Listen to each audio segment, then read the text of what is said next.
All right, it's 5:30, so we'll call to order the regular school board meeting of the Madison Central School District. It's Monday, December 13th, 2021. Mr. Brooks will record that all members are present and gives us our quorum. Next, we'll stand for the Pledge of Allegiance, if you would. All right, I pledge allegiance to the flag of the United States of America and to the republic for which it stands, one nation, under God, indivisible, with liberty and justice for all. Thank you. Item number 5, first item is approval of the agenda, and I believe we have no additions. So at this point in time, I would entertain a motion to approve the agenda. Mrs. Kappeman, is there a second? I'll second. Second by Mr. Hanemichael. Any further questions or discussion? Hearing none, all in favor of approval of the agenda signify by saying aye. Aye. Opposed? Declare the agenda is approved. Next is item number 6, approval of consent agenda items 7 through 9. Item number 7 is approval of our minutes of our regular board meeting on the 8th of November. Item number 8 are the financials, which are on the website, and also Mr. Nelson, Mr. Bundy, and myself went through. I don't believe there were any issues that we saw. And on to personnel actions, Mr. Jorgensen.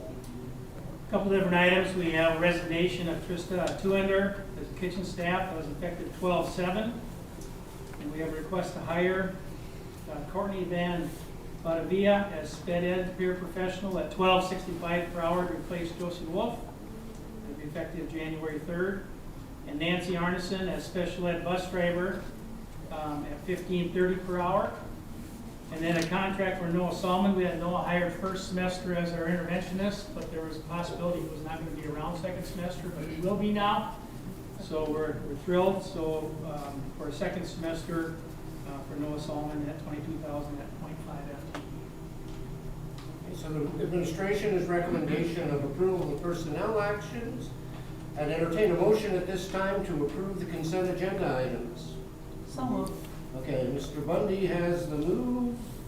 Second. Mrs. Schultz has the second. Further questions, discussion? One, Joel, so with Noah, like, does he qualify for benefits and all that? I mean, with the 0.5? That was his full time. Okay, I didn't know how that worked with his contract and that. Cool, Okay. thank you. Other discussion or questions? Hearing none, we have a motion and a second. All in favor of approval of the consent agenda items signify by saying aye. Aye. Opposed? Declare that the consent agenda is approved. Anyone here to address other than items on the agenda? Then we'll go on to number 11, administrators report. Mr. Jorgensen. A few different items. COVID update. As of today, we're at 58 total positive cases we've had in the building. 32 elementary, 12 middle school, 13 high school, 1 district-wide. Last month, the number of tests our nurse had conducted was 118. We're up to 255. And a lot of that's for coming back out of close contacts. And then Lake County was at 105 today. So our current building levels today are elementary is at, they're all level 1. Elementary has 2 cases, middle school 2 cases, and high school 3 cases. FFA conducted their fruit sales this last month. I know they wrapped that up. On Friday, we had a remote learning day. Last email I checked at 4:25 a.m. had a confidence of 95% of 7 to 10 inches. We should have shown up a little earlier. Felt better, but and we could have got them in, but we just sent them back home by 10. We got a full day in with our online learning, so like we've said in the past, we'll do that a few times a year. We're not going to do it 10 times a year. It works well in the middle school, high school. It's just not the same in the elementary. It's a little different beast. So, but it went well on Friday, and we had planned. We've been warned enough ahead of time, and we just decided to go with that. Excuse me. Governor's budget proposal, 6% for K-12 education, which was nice to see. We'll emphasize it's a proposal. So now we gotta get the legislators to be on the same page, and let's get that through. 6% would be a real positive for all the schools, and for us, it'd be a positive as well. So we will be definitely communicating with our legislators and wanting support for that. Christmas break is around the corner. Our last full day of school is next Tuesday, the 21st. That's a full day. And then we would come back from break on Monday, January 3rd. Last thing I would say is that the chamber presented, had Mr. Farrell there, they presented the Madison Central School District with a Distinguished Service Award for this last year. And Mr. Farrell accepted that on behalf of the board at the chamber's annual meeting. So we will display that in the boardroom as well. It was for our chamber dollars that we, or that dollars that we provided. I still think that was a wonderful way to do things. Mr. Brooks has some information. Two updates. The state opened up bus grants for clean diesel. Again, so we put an application forward. If we get, we'll bring forward a recommendation one way or another on that. Just for your information. And then also our FFA is auctioning an ice shack on that. So that you might have seen that in our push notices, but they got covered their expenses. What was the cost of the materials and they get the profits above that. But that's out for auction. That closes Thursday, 6:30 on that. So it's kind of a neat thing going on. Just talking about raffles, the Madison Ed Foundation had a very successful raffle with their drawing on at Saturday's ball games. They sold all of their tickets that they needed to, and so 25,000 came back to the foundation, and those dollars are going into the Norm Johnson Fund. So. Who ended up winning? Scott Williams won the pickup, Elizabeth Wolstead won the lawn chairs and things, and Teresa Shaver won the and sunshine. Anybody else have anything to report from the board? All right, then on to item number 12, general fund opt-out discussion. Let's go ahead. So we have this on the agenda again, just to bring it up. It's been in place for 12 years, Mitch? Or longer? This is 15 this year. Next year's our 16th year. Go ahead. So yeah, no, it's the end of our 4th year of this last renewal. We'll be bringing a recommendation forward in January for your consideration to renew the opt-out. Our opt-out allows us to ask up to $250,000. The last 6 years, we've asked for only $100,000 of it, and that's about where we look to continue. That gives us flexibility just in case things do change, but with favorable proposals we've had, hopefully coming through the state, it may be less, but so that we moving forward. The reason we look for approval or not in January is because then we can time it with our school election. It's simple as maybe a second election, if somebody refers it, and then hold it with our normal school election on there. Any questions on opt-out or the process with that? So then we probably will make our motion to move forward in January, is what we're looking forward to. And that's for the general fund, correct? Correct. Other questions or discussion on general fund opt-out? All right, next is item number 13, consider recommendations of the change of the 2021-2022 back-to-school plan. And our committee met last week and has the recommendations. We'll turn that over to Mr. Jorgensen. Yeah, just a couple items. We met, first one is on the first page, and basically about the contact tracing.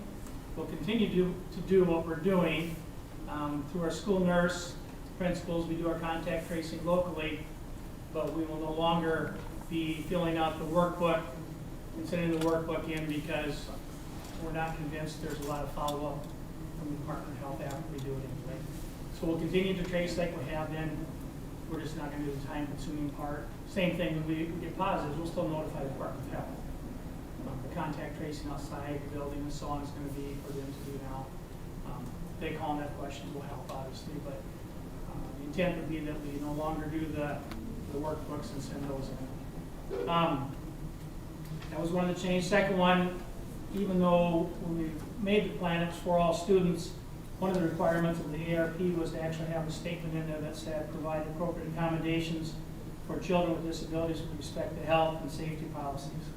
So we added that sentence in there, even though we already do that. The next one talks about county inactive students, and started digging into this more when we came back from Thanksgiving. All of a sudden, we had a lot of cases that were arising. And so in those 13 cases just in the elementary school, so that put us in the level 2 because they were active cases. We had more than 8 at one day or in one time frame where we were overlapping. We started digging into a little bit more, and in those time frames, actually, 11 of those 13 were actually out of the building, either in quarantine already because a parent or a sibling had it, so they weren't ever in the building, or they were out from Thanksgiving break and had never been back in the building. So in all those cases, they were never in the building where they could have spread COVID anyway. So what we're proposing is that if they've been out of the building already, in quarantine, or for example, coming off Christmas break, if they're out of Christmas break, and then we come back, but they've never been back in the building, they test positive, we'll still track it and make sure the dates and stuff, but we won't count that as an active case because it's never been an active case in our building. Does that make sense for what I'm saying? So with that same thought process, this last week after Thanksgiving, when we hit 9, and actually we were at, I think, 13, but some of those were in the same household, they don't get counted twice. We never would have been in November or December above 2, because in all those situations, they were out of the building already in a quarantine. So we're proposing that when we have those situations, we will not count those as active cases. We'll still notify that we had a positive, so on, but on our running tally, that won't be added. Okay. And then the only other change that was recommended, as far as moving back, we said we got below 1%. Well, because of the odd numbers, I'm saying when we get to 1% or below, either one. So if we're 3 students, 502 versus 498, that changes whether it's equal to or below. So if we just make it simple, there's the only reason that's in there. Questions? Those were the questions, or the change that came up. We talked about threshold level. We should change that from 1.5. And as the discussion went on, there was not a majority to increase that right now, especially with our county numbers on the rise. Questions? And we are required to review this at least every 6 Every months. 6 months. I have a couple. Yep. Who are the members of the committee? Members of the committee, okay. The admin team, got 3 board members, Tom, Lori, Angie. Kendra Weezy, I'm just trying to go around the room. Yeah. Kendra's on there, Lori's on, Christensen's on there. Marty wasn't there. Martin was not there, Aaron Giles is on it. Maggie Loudbach was there as an intern the other day. Am I missing some? Or Madison Regional Health. Oh yeah, Madison, Beth was there, Kathy was there, Kathy Hansen, and Beth Kraft also. And all the admin, administration, team. How many other schools have plans similar to ours? Some are less than ours, some are more than ours, and some are like ours. I don't have a number, and even when I check with DOH, they can't give me a number. And some probably don't have it. Some may not be doing much of anything, correct? Yep. Everybody's required to have a plan to receive funding from the Correct. government, though. Yep. And their plan can be no. Anything, Right. yeah. Basically. One end or the other. And then, So do you think like you will work with this policy puts on the district? Do you think that burden is more on the staff or the administration? combination. Without a doubt. Because when we have some students that are out for 7 days or 10 days, but in those situations, if they tested positive, they're gonna be out regardless of what our plan is, because if they're positive, they're out. So then teachers have to provide homework and get that in place. Yeah. I think you said that there was 105 active cases in the county. In the county. That changes every day, but that was Yeah, today's. So is there, like a recall how many active cases were in the county last year this time? You've got a chart, I can look at it. Yeah, so I guess what I'm trying to get at is, as we get more comfortable with this and how to handle it, I think if there's more, it's not like a panic. So I think more people are concerned about, oh, we're almost at 8 students, as opposed to someone still with COVID. And so as we get more comfortable with it, I think maybe raising that percentage might be a good idea. Yep. Like I say, brought forward, the committee recommended, Okay. and where we're at right now with it. If there's a change, you can change. Oh, there's one last question. I think the thought process there, Steve, was that we were changing how we counted active cases anyway, so that's gonna greatly reduce. So like right now, when I said 3 active in the high school, if we approve these changes tomorrow, there'll be 1 active. in the There'll be high school. 1. There's 2 of those, we're already on quarantine. Unfortunately, that isn't well defined. Pardon me? That isn't really well defined. Well, that's why, what the addition is about, if they're already in there, we don't count. We don't count. Yeah. The last one was when, on the last one where it says communication, and you have recent guidelines from the South Dakota Board of Department of Health, the CDC, and then the Madison Regional Health Service. Yeah. Do we want to identify who that person is from the Madison Regional Health Service? So that way, you know, there could be some confusion if we were notified by an employee, and then that employee is, you know, we might give a little more credit by accident. So we can identify that person, because it could have possibly happened earlier to us. That following. Well, I think it just identify the person that's your point person from the Madison Regional Health Service. Well, right now we have 2. Graf, Kathy Hansen. And they've been with us since the Since onset. a year and a half ago, yeah. Now, what are you looking at, Steve? Just like, So, Under communication, it's about the second to last bullet point there. because like an opinion of an employee from there, they might get themselves in trouble. So we have to maybe respect that too. So only communication through Kathy Hansen and Beth Ratchet is communicated as representative from From the committee. or anything. Well, that we- or it could be, I'm assuming if Tammy Miller wants to, Yeah, she would definitely. well, you know, there may be others that, Yeah. but it'd be ones that they have designated.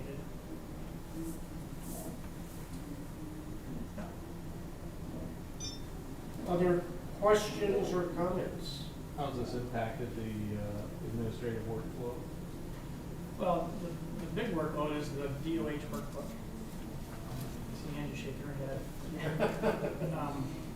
What we track, we can find right away who the close contacts would be. We look at the seating charts, we go with all that, and we notify them, and quite honestly, 99% transfer rate.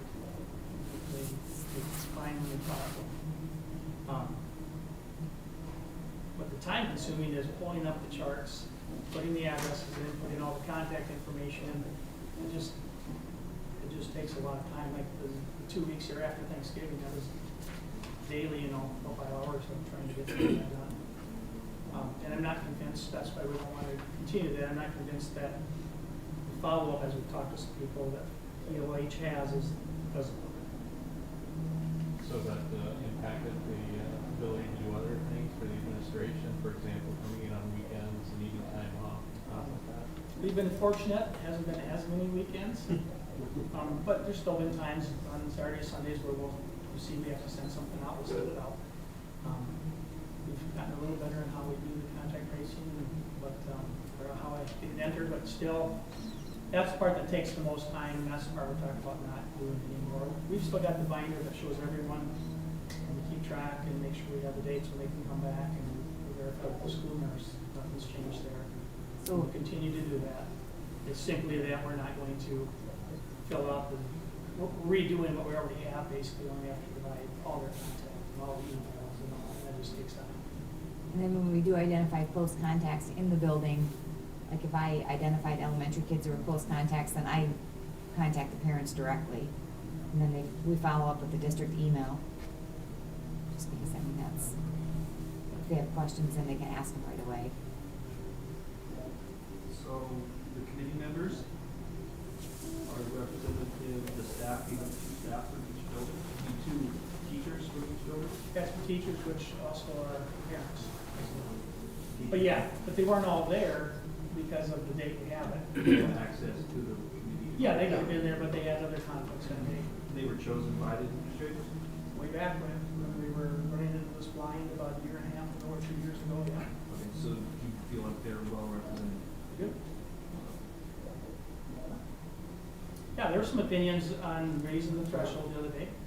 And then as the committee talked it through, there wasn't support for doing it right now. Other questions or discussion?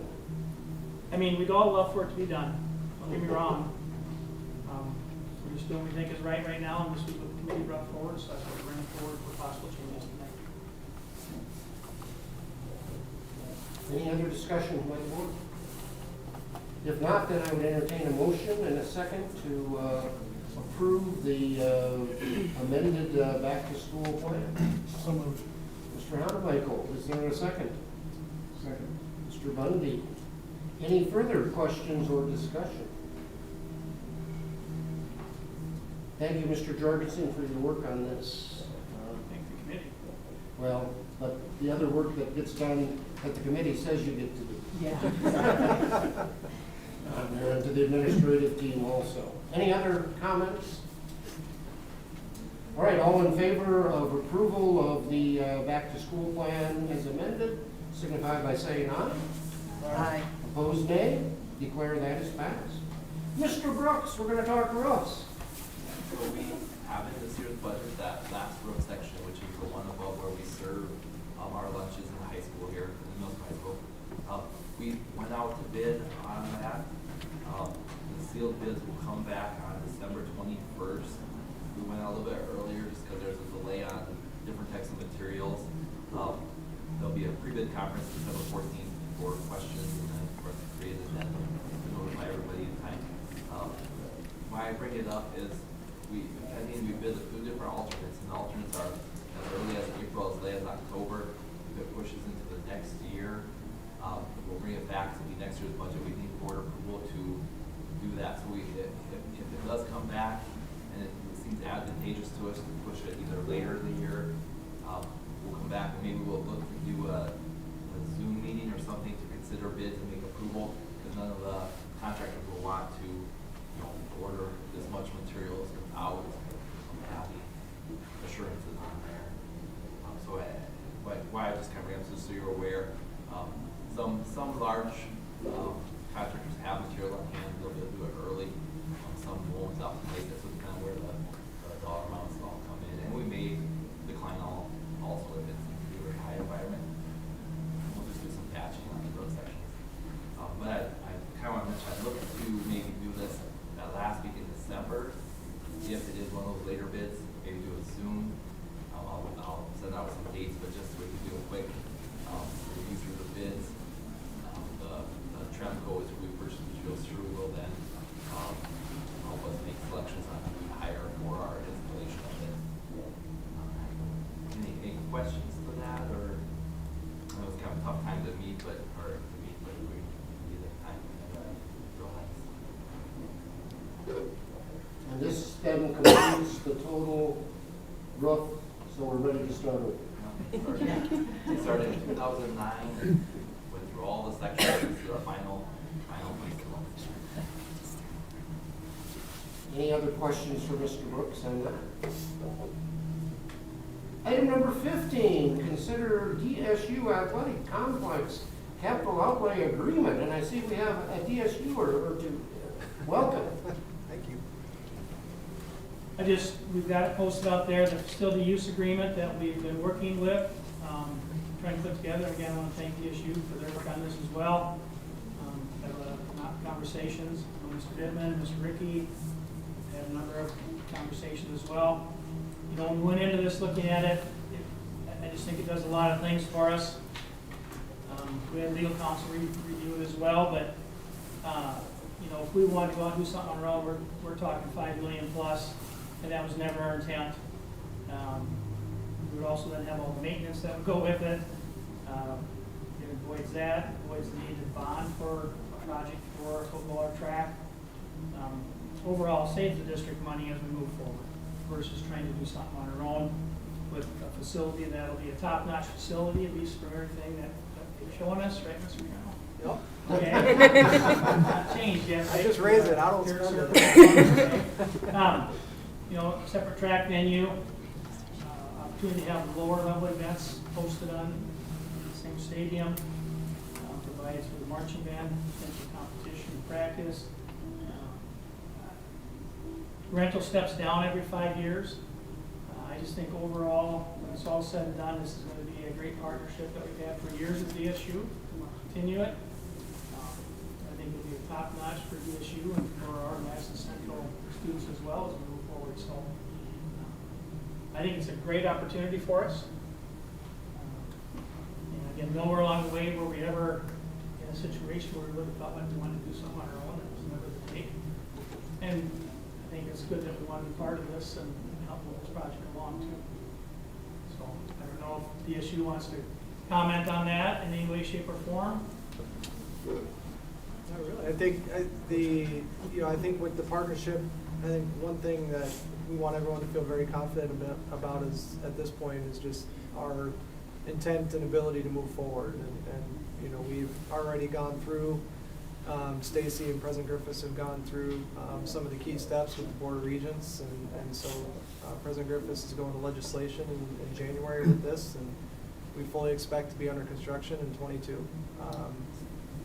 What that means in 22, we don't know as far as, you know, when the shovels go in and dirt starts moving, but you know, that's very much the expectation. Something would have to really go wrong at this point to send that awry. So, but it's, you know, anticipating agreements like this and a lot of other people stepping up that are making this happen. So we appreciate you guys, your willingness to consider it and partner with us along the way. And it's clear cut year to year what the amount is. It's not this plus some other amount. This is it. This is what we're utilizing for the facility each and every year. Again, I think it's a great opportunity for the Madison Central School District. And fully support moving forward. So we have a recommendation to approve. Let's have a motion and a second. We can have further discussion. I would love to make that motion. Mrs. Schultz would love to. Let the minutes reflect. I'll second it. And Mr. Hartman will second that. Further discussion or questions? I just want to say thank you for all the work that everybody put in, because I know we went back and forth, and I'm just very grateful that everybody worked with one another to get to where we are today with it. So procedurally, if we approve, I guess I'm the one who gets to sign the paperwork from the district.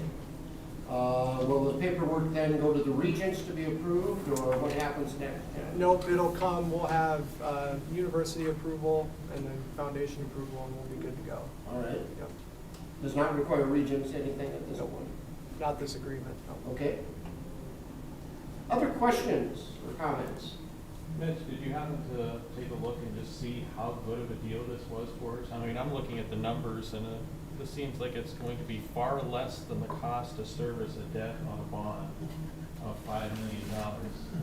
It'd be nice to see this in the minutes to reflect that. Answer that question. Have you signed the paper yet?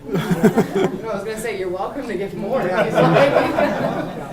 depends on what we would build. I mean, we may come down to it, and the community may not want to build a $5 million, maybe a $3 million, or, I mean, so I mean, there's a lot of variables to that, but. Well, even if you said $3 million, and what's the current interest rate per year? Well, depends on how we finance it. We would probably just take out a 3-year at 3%, so interest wouldn't be as much, but depending on when we structure our It's definitely a very nice deal for us, and I hope we're contributing a very nice deal to PSU. 3% on $3 million, about $90,000, which is basically what we're giving per year. I mean, it's an incredible deal. And I think we need to make sure that the public knows what a great deal this is. And if we were doing our own, start figuring in costs to replace the track after 10 to 12 years, replace the turf after 12 to 15 or whatever that. So those costs all would be factored into if we do it ourselves.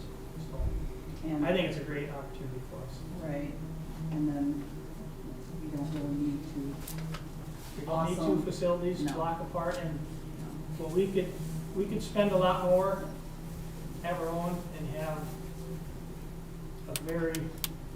not a very nice facility versus this opportunity to be part of what will be one of the best facilities around. So I just think for our students, it's just a great way to go, and for taxpayers as well, it's just the savings. And it's coming out of, the payments will be coming out of capital outlay, not out of general fund dollars, because it is a capital improvement type thing, so it doesn't impact the need for the opt-out that we're talking about, which is for general fund dollars. This comes out of our capital outlay dollars that we have, and with the timing, it fits very well also with some of our debt retirement that we have also in place. Further questions or comments, or anything from Dakota State yet? I think it continues a very long relationship in the community. If we go back, originally it was the city that owned the fields with Flynn Field, and then Trojan Field was built, and there was a cooperative agreement there with bleachers and things that allowed it to go forward. We got an all-weather track at Dakota State because Madison Central School District had the dollars to pay for it for the first of those. So it's been a long-lasting relationship, and I'm glad that we're able to continue with it. Further discussion? Are we ready for the vote? yes. All right. All in favor signify by saying aye. Aye. Opposed? Unanimous, Mr. Brooks. Thank you, DSU. Thank you guys. Number 16, who wants to adjourn?